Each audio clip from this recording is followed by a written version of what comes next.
بسم اللہ الرحمن الرحیم۔ السلام علیکم۔ پروگرام رمضان کریم کے ساتھ میں ہوں آپ کا میزبان یاسر خان۔ ناظرین، کل ہم نے بات کی انسان کی تخلیق کے مقصد کے اوپر کہ انسان کو بنایا کیوں گیا، رب تعالیٰ نے انسان کو تخلیق کیوں کیا، اس کے مقاصد کیا ہیں اور کس مقصد کے لیے اس دنیا میں انسان کو لایا گیا۔ آج اسی ٹاپک پر دوبارہ بات کریں گے، عبادات کے حوالے سے بات کریں گے اور اس جو ایک فلسفی ہے انسان کی تخلیق کی، اس کے اوپر بات کریں گے۔ اس عنوان پر بات کرنے کے لیے ہمارے ساتھ موجود ہیں پروفیسر ہما اسماعیل صاحبہ، مذہبی اسکالر ہیں اور سرپرست اعلیٰ تحریک منہاج القرآن وومن لیگ ملتان ہیں، اور اس کے علاوہ پرنسپل گرلز شریعہ کالج منہاج القرآن جو ہیں اس سے بھی وابستہ ہیں۔ پروفیسر صاحبہ، یہ بتائیے گا کہ کل ہم نے بات کی انسان کی تخلیق کے حوالے سے کہ اس کا مقصد کیا ہے۔ تمام مخلوقات کے باوجود، جنوں، انس اور نباتات اور شجر اور جانوروں، چرند پرند، ان کے باوجود انسان کو کیوں تخلیق کیا گیا، اس کے اوپر بات کی۔ تو انسان کی تخلیق کے حوالے سے آپ نے بتایا کہ عبادت اس کا بیسک مقصد ہے، بنیادی مقصد ہے۔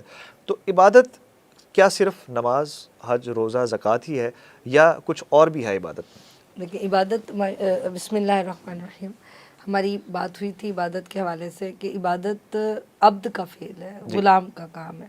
اب غلام کو جو جو آرڈرز آئیں گے وہ ساری چیزیں عبادت کا حصہ ہوں گی۔ بس ہمیں ایک چیز کو اپنی سائیکی میں وہ کہتے ہیں رکھ دینا ہے، سوچ لینی ہے، نیت کر لینی کہ کسی بھی انسان کی جو جاب ہے نا وہ کس لیے ہوتی ہے، وہ اس کے اندر ورک کیوں کرتا ہے، محنت کیوں کرتا ہے۔ تو ہم دیکھتے ہیں کہ صرف سیلری نہیں ہوتی، اس کے پیچھے ایک اور بڑی وجہ ہوتی ہے، وہ اچھا کام اس لیے بھی کر رہا ہوتا ہے کہ مجھے جاب سے نکال نہ دیا جائے۔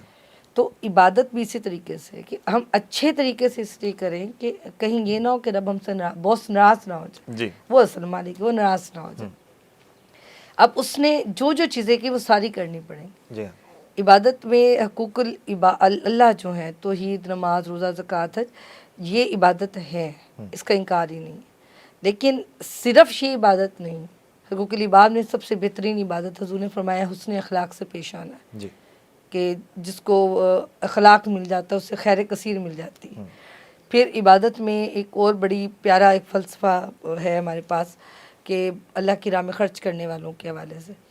آپ سورہ قلم پارہ نمبر 29 اس کا پہلا رکو ہے، میں پورے آیات کی تشریح میں تو بڑا وقت لگ جائے گا، میں ایک واقعہ بتا دیتی ہوں کہ ایک شخص یمن میں رہتا تھا، تو اس کا باغ جو تھا نا ہر سال پہلے سے زیادہ پھل دے رہا ہے۔ اب کیوں دے رہا ہے؟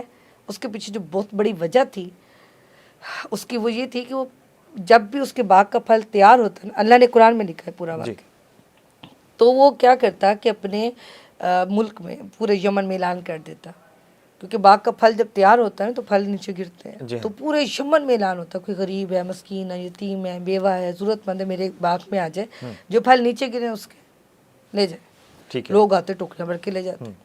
اب جس اگلے ہی دن وہ پھل اترواتا اور مزدوروں کو پہلے ہی کہہ دیتا جو ورکرز تھے کہ جب پھل ٹوکریوں میں ڈالو گے نا تو یو کین انڈرسٹینڈ کہ جی پھل جب ٹوکریوں میں رکھے اتاریں تو گرتے ہیں نیچے، جو گرے اسے واپس نہیں رکھنا، ٹھیک ہے، بس ٹوکریاں بھر کے لے آؤ۔ اچھا، جو گر جاتا شام کو پھر اعلان کرتا کہ جو غریب مسکین ہے سارے آ کے لے جائیں۔ تیسرا دن ہوتا، اب وہ سارا پھل تو گھر آ گیا نا، اس کے صرف 7 حصے کرتا، صرف 7، ہم تو عشر کرتے ہیں، 7 میں سے پھر ایک حصہ اللہ کی راہ میں تقسیم کرتا، اور جو 6 حصے بچے پڑے ہوتے اس کے وہ بھی باقیوں کے باغوں سے زیادہ ہوتے۔ اب اللہ کا کرنا یہ ہوا کہ ایک دفعہ کلو نفس ذائقۃ الموت، وہ فوت ہو گیا، پیچھے 3 بیٹے چھوڑ گیا۔ اگلا سال آیا، باغ بڑا ہرا بھرا کھڑا ہے۔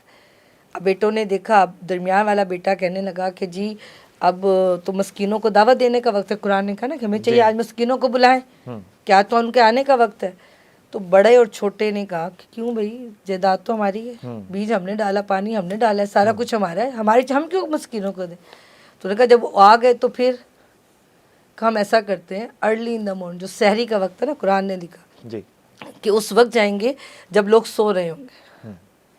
اب انہوں نے کیا کیا، صبح سویرے گئے کہ جا کر سارا باغ کا پھل اتار لیں۔ جب وہاں گئے نا تو اللہ نے فرمایا اس وقت ان کی کھیتی جو تھی ساری جل چکی۔ اب وہ پریشان کھڑے کہ ابھی تو ہم شام میں دیکھ کے گئے سب کچھ ہرا بھرا ہے۔ تو اس وقت درمیان والے نے کہا میں نے تمہیں کہا نہیں تھا اللہ کی تسبیح کیوں نہیں کرتے؟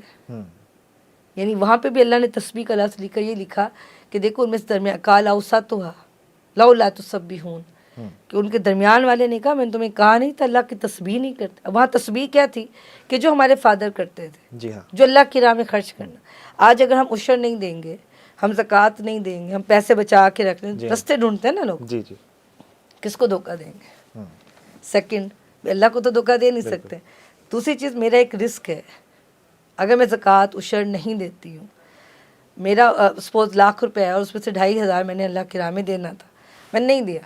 اب میرے سے گن پوائنٹ پہ تو کوئی نکلوا نہیں سکتا, لیکن وہ میرے رزق کا حصہ ہی نہیں ہے. بالکل. تو اب وہ 2,500 مجھے نقصان دے کے جائے گا. جی ہاں, اور دے کر جاتا ہے. بالکل. ہم دیکھ سکتے ہیں کہ پاکستان ایک زرعی ملک ہے. جی ہاں, پھر پنجاب اور ساؤتھ پنجاب میں خاص طور پہ ملتان, زراعت کے سب سے بہترین گندم یہاں, اور یہاں ہم آٹے میں لوگوں کو مرتا دیکھ رہے ہیں, لائنوں میں کھڑے ہو کر ڈنڈے کھا کے آٹا لیتا ہوا دیکھ رہے ہیں. تو یہ اتنی بدبختی, اتنی مشکل ہمارے اوپر کیوں آئے؟ بڑے بڑے ذمہ دار پریشان بیٹھے ہیں. جی, کہیں نہ کہیں ہم اپنی تسبیح ادا کرنے میں, اپنی عبادت کو صحیح طریقے سے ادا کرنے میں غلطی کر جاتے ہیں. ٹھیک ہے.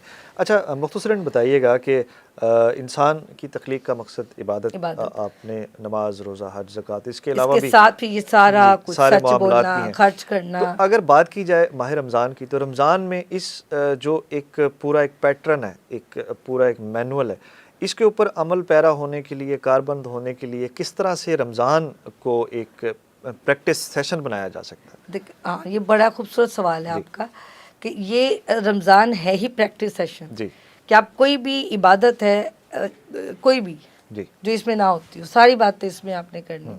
آپ نے اللہ کو راضی کرنے کے لیے فرض نمازوں کے ساتھ ساتھ نفل بھی پڑھنے ہیں, کیونکہ 20 تراویح تو پڑھنی ہی پڑھنی ہے نا, وہ بھی پڑھنی ہے.